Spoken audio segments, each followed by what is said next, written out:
అందరికీ నమస్కారం. ఈరోజు ఈ వీడియోలో watermelon juice, watermelon milkshake తయారు చేసుకుందాం రండి. దానికోసం నేను బాగా పండిన పుచ్చకాయలో సగభాగాన్ని వాడుతున్నానండి. ఈ విధంగా చిన్న చిన్న ముక్కలుగా కోసి పెట్టుకున్నానండి.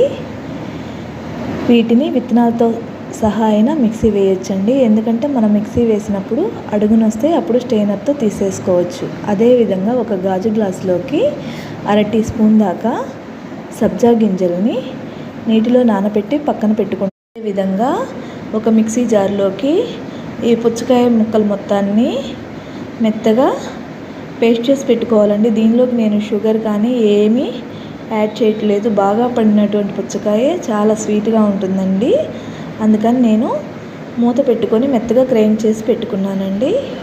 అదేవిధంగా ఒక గాజు బౌల్లోకి ఇందాక మనం గ్రైండ్ చేసి పెట్టుకున్నటువంటి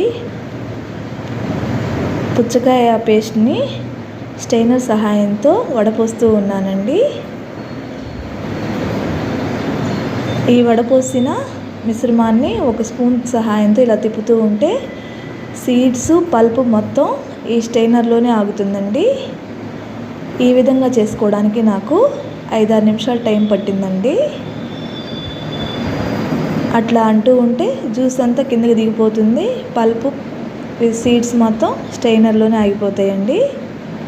అదేవిధంగా ఇప్పుడు 2 గాజు గ్లాసులు తీసుకున్నానండి. ఒక 2 స్పూన్స్ దాకా సబ్జా గింజల్ని వాడుతున్నాను. ఇప్పుడు తీసి పెట్టుకున్నటువంటి ఈ పుచ్చకాయ జ్యూస్ని దానిలోకి యాడ్ చేస్తున్నానండి. ఒక పీసు ఐస్ని కూడా యాడ్ చేస్తున్నానండి. మరి ఆ విధంగా తాగలేము, కొంచెం ఐస్ యాడ్ చేస్తే బాగుంటుందని.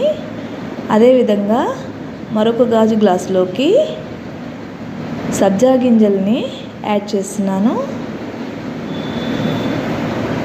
దీనికోసం నేను chilled milk వాడుతున్నానండి.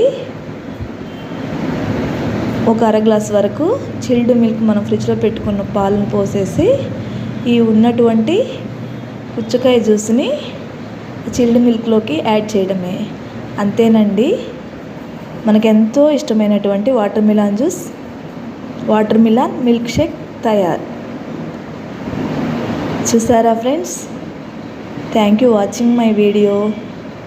Please subscribe my channel friends.